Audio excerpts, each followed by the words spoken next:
Programme کو پیش کیا ہے، اللہ ترقیات سے نوازے۔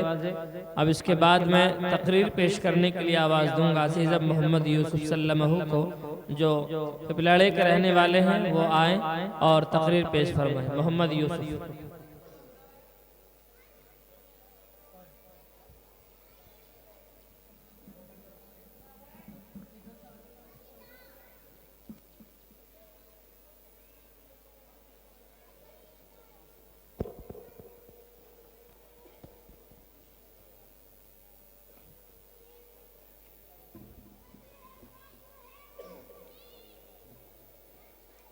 بسم اللہ الرحمن الرحیم۔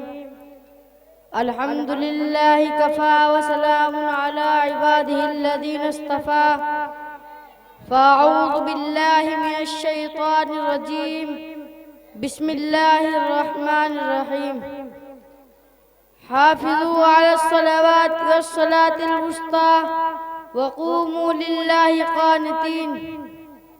محترم حاضرین جلسہ، السلام علیکم ورحمۃ اللہ وبرکاتہ۔ میں اصل موضوع پر کچھ عرض کروں اس سے پہلے ایک واقعہ توجہ سے سن لیں۔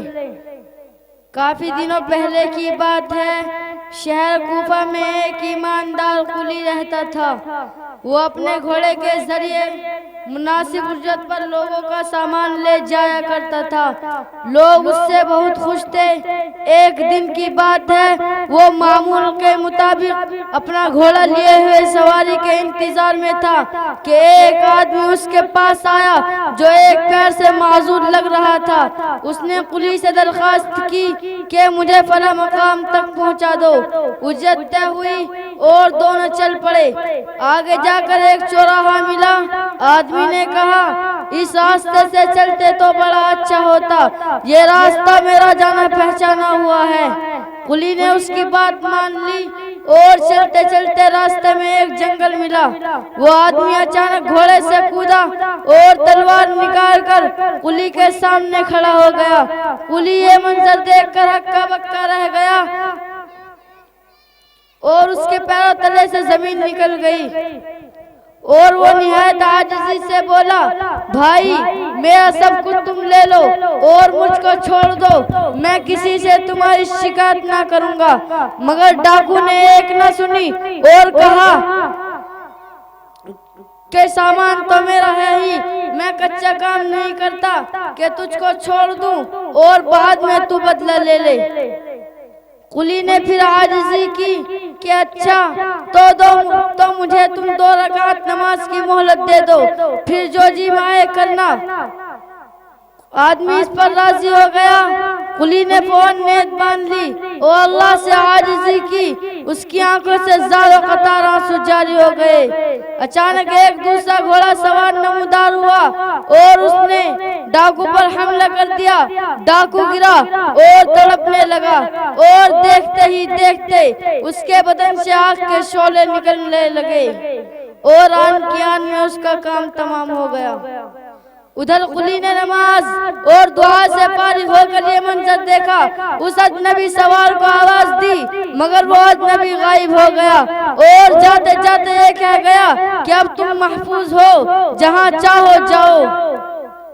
یہ ہے نماز اور اللہ کے سامنے گریہ وزاری کی برکت۔ صحیح معنوں میں اگر ہم نماز اچھی طرح سے ادا کریں اور اللہ سے رو رو کر دعا مانگے تو اللہ تعالی ہماری تمام دعاؤں کو اسی طرح قبول فرمائیں گے۔ اللہ نے اپنے محبوب رسول اللہ صلی اللہ علیہ وسلم کے پاس حضرت جبرائیل امین کے ذریعے بہت سے احکامات ہم لوگوں کے لیے بھیجے، مگر ایک ایسا مبارک موقع بھی آیا کہ جب اللہ نے اپنے محبوب صلی اللہ علیہ وسلم کو خود اپنے پاس بلایا اور ہم لوگوں کے لیے بہت ہی قیمتی تحفہ آپ کو عطا فرمایا، اور وہ تحفہ ہے 5 وقت کی نماز۔ یہ تحفہ کتنا اہم ہے کہ اللہ نے خود اپنے محبوب صلی اللہ علیہ وسلم کو اسے دینے کے لیے اپنے پاس بلایا۔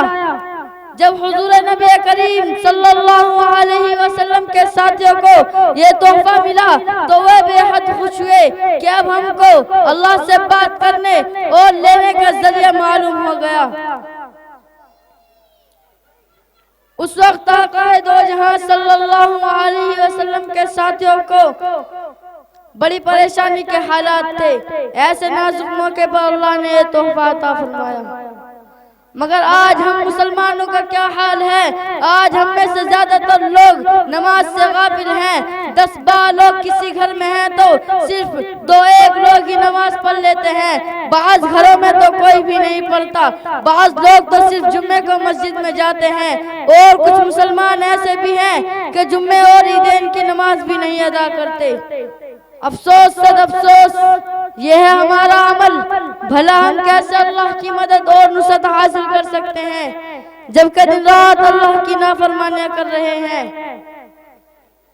نماز آقا صلی اللہ علیہ وسلم کی آنکھوں کی ٹھنڈک ہے اور ہم نماز کو ادا نہ کر کے آپ صلی اللہ علیہ وسلم کو تکلیف پہنچا رہے ہیں.